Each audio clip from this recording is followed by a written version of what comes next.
What's Yom Kippur about? It's about Kapara. Yeah, you have to atone for what you did wrong. By the way, let's take Rav Kook's view on prayer. Can you actually bribe God? Can you convince God to do something different?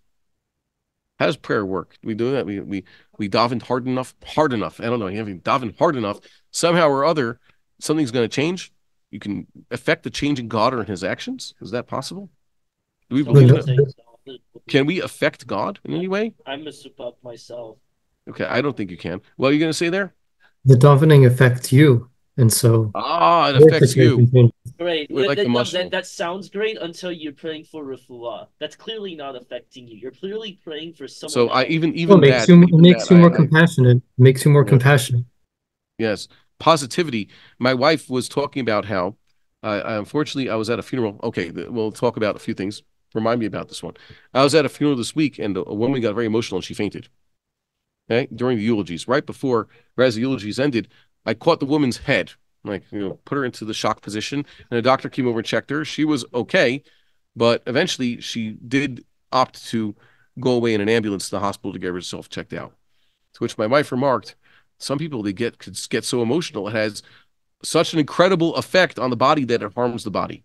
Now, most people take it for granted. If you have a guy who's totally stressed out all the time, totally stressed out, he is going to cause himself even the most uh, severe heart problems, correct? We all know that that's what happens to people. People with stress can run people's physical bodies down. Yeah, I think Why can't the opposite happen? And being extremely positive and having faith in the Lord and developing one's character and one's trust so much through prayer that doesn't have a positive effect on his body, on someone else's body. on someone else. And even that, I'll give you someone else's body. No, I'm praying for a Jew's body Yeah, who, unfortunately, there's a lot of them in Gaza. Let's start with that. yeah, I'm here and they're there. yeah. So, and to be honest, it even has that a positive effect. The fact that people know that other people are praying for them has a positive effect on them. That they don't know. If they don't know, and even then they could hope. The hope that other people are praying for them even has a positive effect. Well, basically, how do we observe this? We're just using prayer as a muscle here because we're going to talk about forgiveness. It's Okay, difficult. One has yeah, to admit that it's difficult. it's difficult, but you also know that there's things a lot more difficult in this life, and we're instructed to pray. No. What I mean is that it's difficult to say that someone who is in a closed room Yeah. praying for someone else, It's like and they have no yeah, idea it's like Schrodinger's that prayer. that is the reason they are Yeah. praying, and that's the only thing that benefits. Okay. Indeed. I think if you really push it to that level, and we know clearly that is what he's supposed to do, that at a certain point one has to say, okay, well, this whole thing about like it affecting yourself, that it's true, but like it's not a complete answer. It's not complete. And indeed, if you have someone who's really in a real pickle, let's say he is held captive by murderous savages, or he is laid up in hospital with a terrible disease, prayer is necessary and there's help. But more importantly, what is the mitzvah to do for people in such a situation? Actually go and save them. Yes, prayer is just one aspect. The main mitzvah is not to, let's say, pray for the captives. The main mitzvah is to do whatever you can to destroy their captors. Okay? And the main commandment for us to help someone who is in terrible physical distress, has a terrible disease, is to help cure him physically. That's more important. Bikur cholim is more important than davening for the sick, by the way. Someone wrote this here. A necessary but not sufficient condition, yes. By the way, know that. Bikur cholim, or if you're a doctor and you actually have the capacity to help sick people, that is much more important than actually praying for those people. Giving them meds even sometimes. Okay, sometimes the medication's wrong. Hold on a second there. So let's get to this. The prayer, let's say the tidal wave is coming. The hurricane is coming. The firestorm is coming.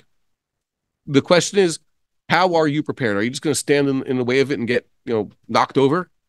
Or are you going to somehow fortify yourself? That's what prayer does. So too, with regards to the atonement and all that. God really is not affected by that which we do. All these rituals are litov lanu, Bar-Hayim.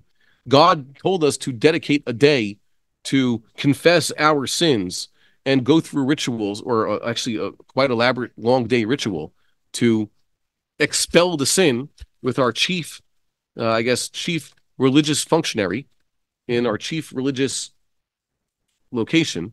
Why? Because it has an effect. There's the idea that you can confess your own personal sins between you and God. That works. but you also have to make sure there's a time where people actually realize, oh yeah, I gotta apologize to everybody else I wrong, and we have to atone for national sins, which is why I put out last year an appropriate vidui, which I believe is for this current situation. We'll be discussing it tomorrow night. And what's the question? Getting questions from all sides. Sins, speaking of national sins, Yeah. The para part of Yom Kippurim only is mechapek for Tumat Mikdashu Kodeshav. Okay. Big misconception. Okay. Like which is to say, the ikar of our tshuva is what we say, and the nitzavet nafshel tzefan. Yeah. Yom Kippur doesn't help if you don't do something to yourself to make yourself realize, oh, I got to do something about this. Okay. Also, fasting. God doesn't need you to starve yourself. He is not changed by the fact that you didn't eat and drink and you didn't wear shoes tomorrow, right? Yeah. Instead, it's about you. It's to affect you. Okay, so we know this. I was at a funeral. Children under bar mitzvah do not fast. So so technically speaking, they could wear shoes, but we train children to keep mitzvahs. We train them to the ability they can. So with regards to the starvation aspect, you're not supposed to starve your kids. Kids need food more than adults do. So I heard of one guy who was very pious. He had somehow of already teaching his 8-year-olds how to fast a little bit on Yom Kippur. That's wrong. The year before bar mitzvah, that's what Chazal talking about. It's a chinuch. And by the way, there's no chinuch for Tisha B'Av. Year before bar mitzvah of Tisha B'Av, you're hoping next year there's no Tisha B'Av. So there's no such thing as doing this. So before Tisha B'Av, you train the children to fast. But technically speaking, the whole shoe thing, if they don't need the shoes, so you go along with it. That's that you could train them even as 6-year-olds. Yom Kippur, we don't wear shoes. Whatever they can handle, you train them. Whatever they can't handle, you do not train them. There's no kiddush.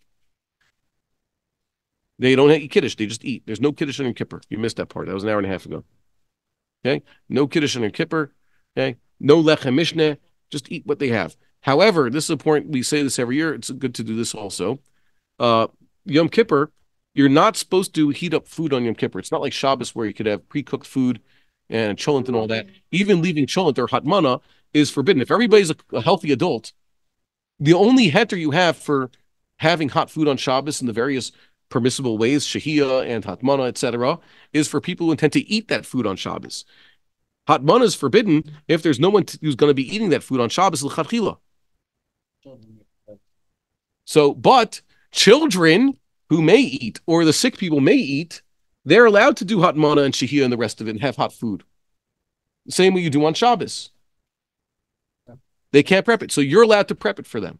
So what do they do in the hospitals? In the hospitals, basically, where they have a lot of chulim who are going to be eating on Yom Kippur, they just are on Shabbos mode.